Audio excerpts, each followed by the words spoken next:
네, 안녕하세요. 사회탐구를 가르치고 있는 이동찬 강사입니다. 오늘 말씀드릴 주제는 십자군 전쟁이 되겠습니다. 자, 십자군 전쟁이 도대체 무엇이냐? 아주 간단하게 정리할 수 있어요. 십자군 전쟁이 일어난 이유부터 설명할게요. 십자군 전쟁이 일어난 이유는요, 예수님이 태어나신 곳이 어디죠? 여러분들, 예루살렘이라는 곳이 있었어요. 이 예루살렘은 크리스트교 신자들에게는 성스러운 지역, 즉 성지였습니다. 그래서 이 크리스트교 신자들은 죽기 전까지 한 번쯤은 예루살렘으로 성지 순례를 가곤 했죠. 근데 문제는 이 예루살렘이라는 성지를 이 크리스트교 신자가 아닌 셀주크 튀르크라는 이슬람 세력들이 예루살렘을 공격해서 점령해버려요. 여기서부터 문제가 발생한 겁니다. 그래가지고 이 사실을 알게 된 기독교의 수장이었던 이 교황청의 교황이 수많은 유럽 각국들을 돌아다니면서 이렇게 얘기한 거죠. 지금 회교도 놈들이 예수님의 고향인 예루살렘을 점령했다. 어찌 기독교 신자인 우리가 가만히 있을 수 있겠는가? 다시 한번 우리가 군대를 일으켜 성지를 탈환해야 할 것이다 라면서 교황의 호소가 이어집니다. 당시 중세시대는요, 철저한 신중심 사회였기 때문에 교황의 명령은 절대적이었을 겁니다. 그래서 이 교황의 적극적인 호소 덕에 전국 각지의 제후나 기사나 영주나 심지어는 왕까지도 적극적으로 성지를 회복했던 운동, 우린 이 전쟁을 가리켜 십자군 전쟁이라고 합니다. 예수님께서 이 십자가에 못 박혀 돌아가셨지 않습니까? 그래서 이것을 의미하는 바 십자군의 의미가 예수님의 형상화라 볼 수 있겠죠. 그래서 조직된 군대, 예수님의 군대인 십자군이 결국 예루살렘을 탈환하는 과정을 그린 게 십자군 전쟁이 되겠습니다. 십자군 전쟁은 1차례에서 끝난 게 아니라 많게는 10여 차례까지 이어진 수백 년 동안 이루어진 생각보다 긴 전쟁이었습니다.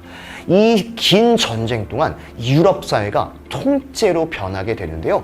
이 과정 그리고 결과만 알아보고 이 시간 마무리해 보도록 해보겠습니다. 십자군 전쟁 이전에는 교황의 명령은 절대적이었을 겁니다. 교황은 주님의 절대적인 지지를 받고 있는 제2인자였거든요. 근데 이 교황의 명령을 듣고 전쟁에 참여했던 제후나 기사나 영주는 생각보다 많이 죽거나 다쳤을 겁니다. 이 과정 속에서 십자군 전쟁의 결과는요, 이 교황에 대한 신뢰도가 떨어졌을 겁니다. 그래서 이렇게 정리할 수가 있습니다. 자, 이제 오른쪽 표현으로 갈 건데요. 시간의 방향이 지금 왼쪽에서 오른쪽으로 흐른다고 가정해 봤을 때 십자군 전쟁 이전과 그 다음에 십자군 전쟁 이후를 제가 간략하게 표현해 보도록 해보겠습니다. 십자군 전쟁 이전에는 제가 말씀드렸다시피 교황에 대한 권위는 굉장히 컸어요. 왜? 교황의 말이 절대적이었거든요. 근데 십자군 전쟁 이후를 보면 이제는 교황의 말이 생각보다 통하지가 않아요. 교황의 말을 듣고 십자군 전쟁에 참여했는데 이 과정에서 사실상 많은 사람들이 죽거나 다쳤거든요. 그래서 교황의 권력은 위 하살표가 될까요? 아래 하살표가 될까요? 그렇죠. 아래 하살표가 된다는 점을 기억해 두세요. 그 다음에 십자군 전쟁 이후는 또 하나 기억해 줘야 되는 게, 자, 십자군 전쟁에 참여하는 과정에서 수많은 금과 은을 찾고 싶어 했던 제후나 기사나 영주의 세력 역시 교황과 마찬가지로 전쟁에 참여하는 과정에서 많은 세력들이 죽거나 다쳤어요. 그래서 제후나 기사나 영주의 세력은 약화되었다는 사실까지 기억해 둘 수 있도록 합니다. 반면에 여러분들이 기억해 줘야 되는 건 결과예요, 결과. 십자군 전쟁 과정에서 이 왕은요, 죽지도 않고 다치지도 않았습니다. 그렇기 때문에 이 세력들이 십자군 전쟁 이전까지만 하더라도 왕권은요, 신중심 사회였기 때문에 쪽도 못 썼어요. 근데 십자군 전쟁 이후부터는 얘기가 달라져요. 교황의 권력이 약해지고 제후나 기사나 영주의 힘이 약해지니까 이젠 가만히만 있어도 왕에 대한 권한은 증가되는 결과를 초래한 게 바로 이 십자군 전쟁의 결과가 되겠습니다. 자, 여기서 끝나는 게 아니라 우린 그 이상을 가볼게요. 십자군 전쟁 이전에는 기껏해야 유럽인들의 수준은 도시가 발전되지 못하고 지방 분권적으로 농촌 사회에 불과했습니다. 그래서 철저하게 십자군 전쟁 이전에는 농촌 중심의 사회였다면 십자군 전쟁 이후가 되면은 이제 수많은 십자군들이 어디에 집결하게 되냐? 예루살렘에서 가장 가까운 곳은 이탈리아였습니다. 그래서 수많은 유럽인들은 이탈리아에 집결해서 예루살렘으로 진격하는 게 가장 빠른 단기 루트였을 겁니다.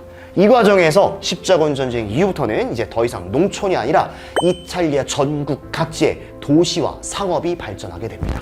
그래서 이제는 농촌이 아니라 도시가 엄청나게 발전했다는 거 여러분들이 기억해 줄 수 있도록 합니다.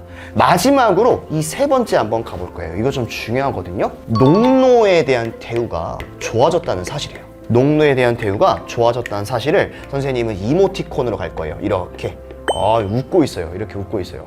이 말이 도대체 무슨 말이냐. 이 십자군 전쟁 이전의 농노들은 제후나 특히 영주의 휘하에 있었던 사람들로서 엄청나게 많은 탄압과 그리고 많은 자유가 제한당했던 사람들이에요. 그런데 십자군 전쟁 과정에서 이 농노들이 많이 죽거나 다쳐요.